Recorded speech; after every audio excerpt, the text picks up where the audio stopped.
एक historic global supply chain reset चल रहा है और इंडिया अचानक इसके सेंटर में आ गया है। मल्टीनेशनल कंपनीज चाइना से डाइवर्सिफाई कर रही हैं, मैन्युफैक्चरिंग कॉस्ट्स दुनिया भर में बढ़ रहे हैं और जियोपॉलिटिकल प्रायोरिटीज़ तेज़ गति से शिफ्ट हो रही हैं। इस बीच एक बड़ा सवाल बोर्डरूम्स, ग्लोबल ट्रेड फोरम्स और इन्वेस्टमेंट समिट्स में बार बार सुनाई दे रहा है। क्या इंडिया दुनिया का अगला बड़ा फैक्ट्री हब बन रहा है? मोमेंटम स्ट्रॉन्ग है और बिल्कुल क्लियर भी। इंडिया मैन्युफैक्चरिंग के लिए दुनिया के सबसे अट्रैक्टिव डेस्टिनेशंस में से एक बनकर उभर रहा है। Policy reforms, labour strength, strategic geography और एक मैसिव मार्केट साइज का पावरफुल कॉम्बिनेशन ग्लोबल ब्रांड्स को यहां आने पर मजबूर कर रहा है। सालों में पहली बार ग्लोबल जायंट्स अपनी सप्लाई चेन स्ट्रैटेजीज को रीथिंक कर रहे हैं और इंडिया अब ऑप्शनल नहीं बल्कि एक प्रायोरिटी डेस्टिनेशन बन चुका है। गवर्नमेंट इनिशिएटिव्स इस ट्रांसफॉर्मेशन को लाइटनिंग स्पीड पर ड्राइव कर रही हैं।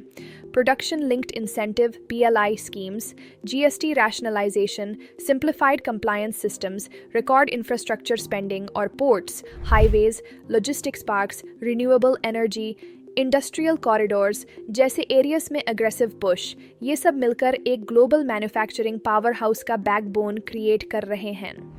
स्टेबल मैक्रो इकोनॉमिक एनवायरनमेंट और ग्लोबल इन्वेस्टमेंट अट्रैक्ट करने की स्ट्रॉन्ग पॉलिटिकल इंटेंट के साथ इंडिया मैन्युफैक्चरिंग रेस में क्लियरली आगे निकाल रहा है। ये शिफ्ट अब ग्राउंड पर विजिबल भी हो चुका है। एप्पल का मैन्युफैक्चरिंग फुटप्रिंट इंडिया में फास्ट एक्सपैंड हो रहा है। IPhone production rapid scale up पर है और फॉक्सकॉन, पेगाट्रॉन, विस्ट्रॉन जैसे सप्लायर्स अपनी प्रेजेंस डीपन कर रहे हैं। Global electronics brands assembly lines set कर रहे हैं, सेमीकंडक्टर इन्वेस्टमेंट्स मोमेंटम पकड़ रहे हैं और autos, textiles, pharmaceuticals, drones, renewable energy जैसे sectors long term capacity build कर रहे हैं। इंडिया कंज्यूमर मार्केट से प्रोडक्शन इंजन की तरफ मूव कर रहा है। इस मोमेंट को और पावरफुल बनाता है इंडिया का वर्कफोर्स। दुनिया के सबसे बड़े young, skilled, tech savvy talent pool के साथ इंडिया एक ऐसा लेबर एडवांटेज देता है जो बहुत कम कंट्रीज ऑफर कर सकती हैं।